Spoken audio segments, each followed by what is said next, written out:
Hello everyone, welcome back to GK Today. This is Sia and very good morning. Hope everyone is doing fine and feeling great. चलिए start करते 30 and 31 मार्च के current affair हम यहाँ पे discuss कर रहे हैं एंड जो टॉपिक हम डिस्कस करने जा रहे हैं islands places in news schemes in news sports in news awards in news and many more ठीक है and the first question here on the screen. The first question is places in news से related. The Senkaku Island that were recently seen in news are located in which sea? So Senkaku Island यह news में रहा और किस sea में यह located है? East China sea में लोकेटेड है द सेंकाकू आइलैंड. रिसेंटली ये न्यूज में रहा बिकॉज जापान वरिड है. यहाँ पर जो स्टे है चाइनीज कोस्ट गार्ड शिप का उनके कारण जापान ने अपने कंसर्न्स को शो करे and that's why Senkaku island अभी न्यूज में रहा. बेसिकली एडमिनिस्ट्रेशन तो यहाँ पर जापान का है बट स्टिल यह जापान और चाइना के बिटवीन डिस्प्यूटेड है और पॉपुलेशन यहाँ पर स्टे नहीं करती है. एग्जैक्टली ईस्ट चाइना सी में यह लोकेटेड है और जापान के ओकिनावा प्री फ्रैक्चर्स का पार्ट है the Senkaku island. Okinawa prefectures basically East China sea में जापान के आर्किपेलागो का ग्रुप है और उसी का पार्ट है द सेंकाकू आइलैंड. और इसका जो एरिया है 6.3 किलोमीटर स्क्वायर का है. अलग देश इसे अलग नाम से जानते हैं जस्ट लाइक चाइना. चाइना इसे जानता है दियायू आइलैंड के नाम से. ताइवान इसे जानता है दियायू ताई आइलैंड के नाम से and other name is also pinnacle island. Right. So pinnacle island हो गया, दियायू ताई आइलैंड हो गया, दियायू आइलैंड. ये सब किसके नेम है? सेंकाकू आइलैंड के ही नेम है. सो ओवरऑल कहाँ पर लोकेटेड है? ईस्ट चाइना सी में यह लोकेटेड है. फाइन. आगे बढ़ते हैं हम प्लेसेस इन न्यूज से रिलेटेड क्वेश्चंस को यहाँ पे डिस्कस करेंगे and that are Vanuatu island which was seen in news is located in which ocean? South Pacific ocean में यह लोकेटेड है. पॉइंट नेमू यह कहाँ पर लोकेटेड है? पैसिफिक ओशन में. क्लाउआ वोल्केनो ये किस कंट्री का पार्ट है? यूनाइटेड स्टेट का. डिएगो गार्शिया आइलैंड ये किस ओशन में लोकेटेड है? इंडियन ओशन में. ट्राइटन आइलैंड ये किस सी में लोकेटेड है? And that sea is South China sea. Willingdon island यह किस इंडियन सिटी में लोकेटेड है? कोची में लोकेटेड है. And Lesotho country lies in which of the following continent? और ये अफ्रीका कॉन्टिनेंट में लाई करता है Lesotho country. The next is what is the primary objective of PM Shri scheme? So recently PM Shri scheme news में रही और इसका primary objective क्या है? So PM Schools for Rising India that is the full form of PM Shri scheme और इसका primary objective है setting up model schools with modern infrastructure. So modern infrastructure के साथ schools को setup करना that is the objective of PM Shri scheme. So PM Shri scheme को launch कब किया गया था? 2022 में लॉन्च किया गया था. पीएम श्री स्कीम का टारगेट क्या है?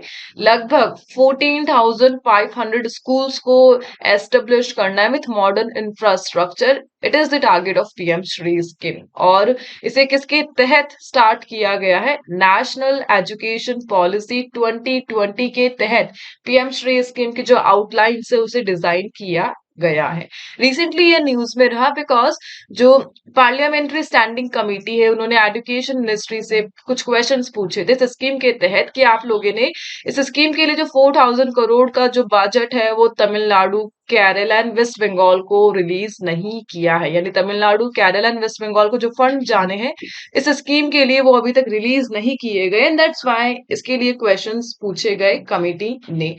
बेसिकली गवर्नमेंट ऑफ इंडिया ने इन फंड को रोका हुआ है बिकॉज इन स्टेट्स ने अभी तक पीएम श्री स्कीम के लिए जो एमओयू है वो साइन नहीं किया है. बट इनका कहना है कि पीएम श्री स्कीम से पहले समग्र शिक्षा अभियान यह ऑलरेडी एग्जिस्ट करती है जो कि एसेंशियल है for the right to education act और पीएम श्री स्कीम से पहले है सो इनको ये फंड नीडेड है. बट गवर्नमेंट ऑफ इंडिया इनसे एमओयू साइन करवाएंगे देन फंड रिलीज करेंगे and that's why PM Shri scheme अभी न्यूज में रही. ओवरऑल टारगेट ध्यान रखना है 14,500 स्कूल को सेटअप करना. नेशनल एजुकेशन पॉलिसी 2020 के तहत यह आती है. Let's move to the next slide. So यहाँ पे हम डिस्कस करेंगे कुछ recent government schemes in that are Ujala scheme. इसे किस ऑर्गेनाइजेशन ने इंप्लीमेंट करा है? एनर्जी एफिशिएंसी सर्विसेज लिमिटेड ने. मुख्यमंत्री माझी लड़की बहन योजना इसे महाराष्ट्र ने लॉन्च करा है. कस्तूरबा गांधी बालिका विद्यालय इसका प्राइमरी ऑब्जेक्टिव क्या है? जो एजुकेशन है गर्ल्स के लिए, उन्हें इंश्योर करना डिसएडवांटेज ग्रुप के लिए, सो दैट रेजिडेंशियल स्कूल्स को सेटअप करके जो डिसएडवांटेज ग्रुप्स की गर्ल्स है उन्हें एजुकेशन प्रोवाइड किया जा सके। द नेक्स्ट इज मुख्यमंत्री स्कूल जतन योजना। इसे किस स्टेट गवर्नमेंट ने लॉन्च करा? छत्तीसगढ़ ने। ईएमपीएस इलेक्ट्रिक मोबिलिटी प्रमोशन स्कीम, इसे लॉन्च करा है मिनिस्ट्री ऑफ हेवी इंडस्ट्रीज ने। स्वायत्त इनिशिएटिव का प्राइमरी ऑब्जेक्टिव क्या है? इसका जो मेन ऑब्जेक्टिव है, promoting participation of women entrepreneurs, startup and youth in public procurement, यानी पब्लिक प्रोक्योरमेंट खरीदारी प्रोसेस में वुमेन्स का, स्टार्टअप्स का, एंटरप्रेन्योर्स का जो पार्टिसिपेशन है उसे प्रमोट करना, ये मेन ऑब्जेक्टिव है स्वायत्त इनिशिएटिव का। The next is which state has implemented the शक्ति स्कीम टू प्रोवाइड फ्री बस ट्रेवल टू वुमेन, और इसे कर्नाटका ने रिसेंटली इंप्लीमेंट किया है। The next is what kind of satellite is GSAT-18 that was recently seen in news? So GSAT-18 ये किस type की सैटेलाइट है? रिसेंटली ये न्यूज में रही। आंसर है option number A, communication satellite है the GSAT-18। So recently public account committee ये कंसर्न है about the GSAT-18 economic viability, because GSAT-18 satellite में कुछ ट्रांसपॉन्डर्स को लगाया गया लगभग 6, और इन्हें 2027 तक यूज नहीं किया जाएगा, अनयूज रहेंगे ये ट्रांसपॉन्डर्स, और इसके कारण 117 करोड़ का जो रेवेन्यू है वो लॉस होगा। And that's why public account committee concern है डिपार्टमेंट ऑफ स्पेस के इस एक्टिव मिशन के लिए। बेसिकली ट्रांसपॉन्डर्स, इनका मेन यूज क्या होता है? ये जो टर्म हम यहाँ पर देख रहे हैं ट्रांसपॉन्डर, सैटेलाइट में जितने भी सिग्नल है उसे रिसीव करने के लिए, ट्रांसमिट करने में, डेटा को रीड करने के लिए ट्रांसपॉन्डर्स को यूज किया जाता है। और लगभग 6 ट्रांसपॉन्डर है जो GSAT-18 में यूज किए गए पब्लिक फंड को यूज करके, और 2027 तक इन्हें यूज ही नहीं किया जा रहा है, और इसके कारण ये जो रेवेन्यू लॉस है, एंड दैट्स व्हाई GSAT-18 अभी न्यूज में रहा। बेसिकली पब्लिक अकाउंट कमेटी, इनका मेन रोल क्या है? एक पार्लियामेंट्री कमेटी है यह, और किसके लिए रिस्पॉन्सिबल है? जो गवर्नमेंट एक्सपेंडिचर है उसे इंश्योर करती है, उसमें ट्रांसपेरेंसी एंड अकाउंटेबिलिटी के लिए मेन रोल किसका है? पब्लिक अकाउंट कमेटी का है। बेसिकली नेशनल ऑडिट ऑफिसर्स की जो रिपोर्ट्स है उसको देखती है द पब्लिक अकाउंट कमेटी, और इसके लिए पब्लिक फंड को यूज किया जाता है। And that's why public account committee को बनाया गया कि पब्लिक फंड को यूज किया जा रहा है गवर्नमेंट ऑफ इंडिया के प्रोजेक्ट्स के लिए, और इसके लिए ट्रांसपेरेंसी को इंश्योर करने के लिए पब्लिक अकाउंट कमेटी रिस्पॉन्सिबल है। नाउ पब्लिक अकाउंट कमेटी ने डिपार्टमेंट ऑफ स्पेस के इस मिशन के लिए जो रेवेन्यू लॉस हुआ है उसको हाईलाइट किया, एंड दैट्स व्हाई GSAT-18 अभी न्यूज में रहा। GSAT-18 एक सैटेलाइट है, इसे इसरो ने लॉन्च किया था 5 अक्टूबर 2016 को, और 15 साल के लिए ये एक्टिव रहने वाली है, द GSAT-18। और किस रॉकेट के द्वारा इसे लॉन्च किया गया था? And that rocket French Guana का था, दैट इज एरियन 5VA231। इस रॉकेट से इसे लॉन्च किया गया था, द GSAT-18 सैटेलाइट। ठीक है, आगे मूव करते। द नेक्स्ट क्वेश्चन, पीएम वानी scheme is associated with which sector? So PM वानी स्कीम, इसका जो फुल फॉर्म है the prime minister's wifi access network interface, और किस सेक्टर से यह एसोसिएटेड है? आंसर है option number C, internet service से एसोसिएटेड है पीएम वानी। सो पीएम वानी का मेन ऑब्जेक्टिव क्या है? जो पब्लिक वाईफाई हॉटस्पॉट है उसे डिजिटल इंडिया में एक्सपेंड करना है, यही इसका मेन ऑब्जेक्टिव है। और पब्लिक डेटा ऑफिसेज ये सेटअप करेंगे वाईफाई हॉटस्पॉट्स को, और पार्टनरशिप करेंगे with the other internet providers. So as of March 2025 लगभग 2,78,439 पीएम वानी हॉटस्पॉट्स को इम्प्लीमेंट किया जा चुका है, और इस प्रकार डिजिटल इंफ्रास्ट्रक्चर को बूस्ट किया जा रहा है अंडर सर्व्ड एरियाज में, एंड दैट्स व्हाई पीएम वानी स्कीम अभी न्यूज में रही इस डेटा के लिए। ओवरऑल सेंट्रली स्पॉन्सर्ड स्कीम है। कब लॉन्च किया गया था पीएम वानी स्कीम को? एंड दैट ईयर इज 2020 में लॉन्च किया गया था by the department of telecommunication PM वानी स्कीम को। एंड ये डेटा ध्यान रखना, 2,78,439 पीएम वानी hotspot as of March 2025। Let's move to the next slide. So यहाँ पे हम डिस्कस करते हैं कुछ India current affair related with state and India.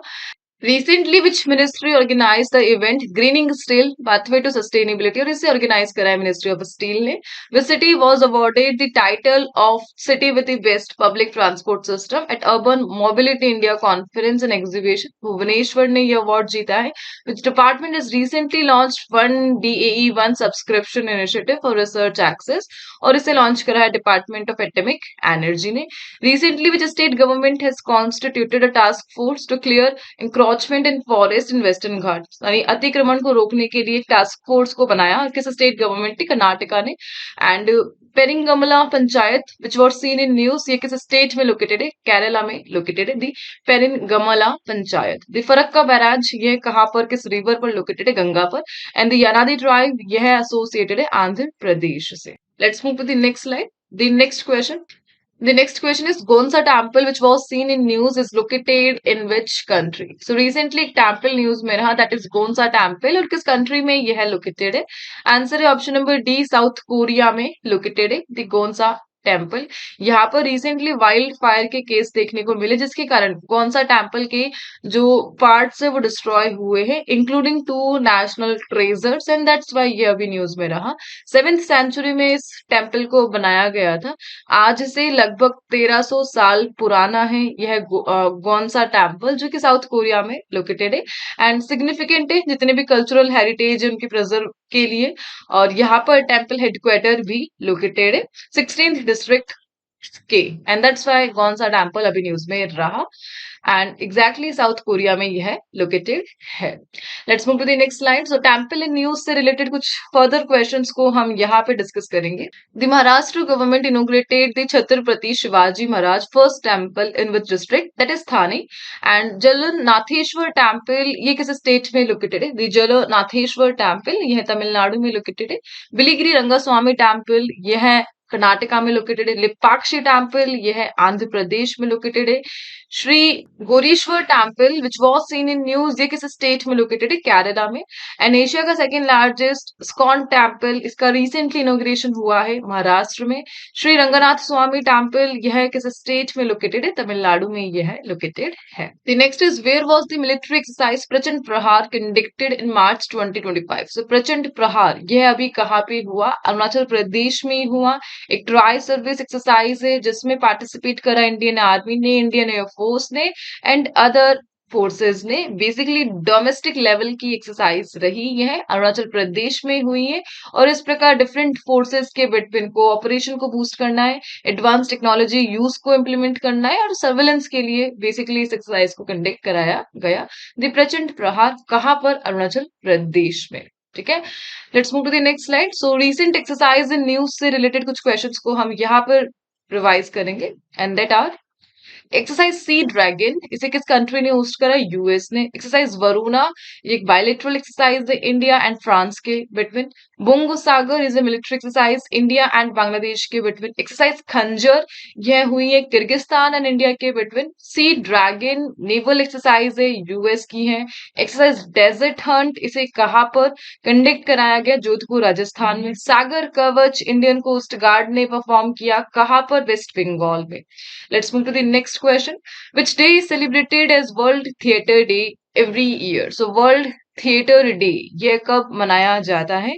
And that day is 27th March. So World Theatre Day 1961 में start किया गया था by the International Theatre Institute. And basically हर साल इस डे को रिकॉग्नाइज किया जाता है जब 1962 में theatre of Nations opening in Paris को ऑर्गेनाइज करवाया गया था और उस डे को रिकॉग्नाइज किया गया 27 मार्च that world theatre day.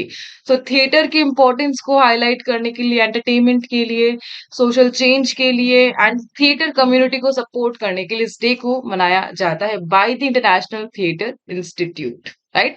So international theatre institute ये यूनेस्को से फाउंड किया गया 1948 में और इन लोगों ने ही 27 मार्च को एनुअली सेटअप करा the world theatre day.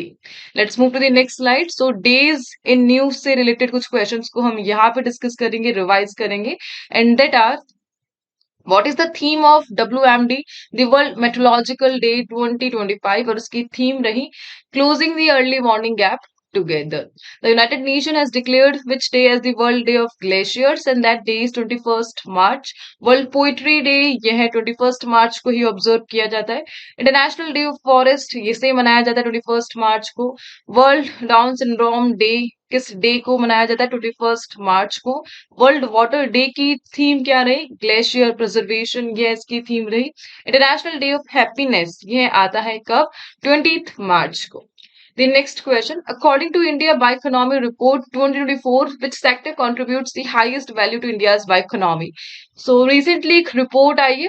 That report is India Bioeconomy Report 2024 और इसके कुछ points काफी important है और उन्हीं को हम यहाँ पे discuss कर रहे हैं. So basically इंडस्ट्रियल सेक्टर इनका हाईएस्ट कंट्रीब्यूशन है इंडिया की बायोइकोनॉमी में. So as per this report जो इंडिया का बायोइकोनॉमी है ये लगभग इसकी जो वैल्यू है वो $165 बिलियन है और इंडिया की जो बायोइकोनॉमी जीडीपी में 4.2% का कंट्रीब्यूशन कर रही है एंड 2030 तक ये $300 बिलियन तक रीच कर जाएगी एंड 2047 तक $1 ट्रिलियन तक. द इंडियाज बायोइकोनॉमी ये इसका वैल्यू शो किया गया इस रिपोर्ट में. बेसिकली जो बायोइकोनॉमी सेक्टर है इसमें बायोलॉजिकल रिसोर्सेज को यूज किया जाता है जस्ट लाइक बायोफ्यूल हो गए, बायोप्लास्टिक हो गए एंड अदर जो कि इम्पोर्टेंट इंडस्ट्रियल सेक्टर के लिए. और इसी के साथ जो इंडस्ट्रियल सेक्टर है इनका कंट्रीब्यूशन बताया गया है $78 बिलियन का 47%, जबकि जो फार्मास्यूटिकल्स है इनका कंट्रीब्यूशन 35%. सो बायोइकोनॉमी का जो इंडिया की बायोइकोनॉमी है उसका 4.2%, industrial sector 47% and pharmaceutical 35%. So overall highest contribution किसका रहा? इंडस्ट्रियल सेक्टर का as per this report India bioeconomy report 2025, right. And इसी के साथ स्टेट्स के लिए बताया गया कि महाराष्ट्र, कर्नाटका, तेलंगाना, गुजरात एंड आंध्र प्रदेश लगभग 2/3 जो बायोइकोनॉमी वैल्यू है उसके लिए रिस्पॉन्सिबल है, जबकि जो ईस्टर्न स्टेट्स है और नॉर्थ ईस्टर्न है वो ओनली 6% से लेस कंट्रीब्यूट करते हैं इंडिया की बायोइकोनॉमी में. और यही हाईलाइट रहे इस रिपोर्ट के. एंड इस रिपोर्ट को किसने रिलीज करा है? डिपार्टमेंट ऑफ बायोटेक्नोलॉजी ने इंडिया बायोइकोनॉमी रिपोर्ट को पब्लिश किया है. ठीक है, let's move to the next slide. So report and indices को हम यहाँ पे रिवाइज करेंगे.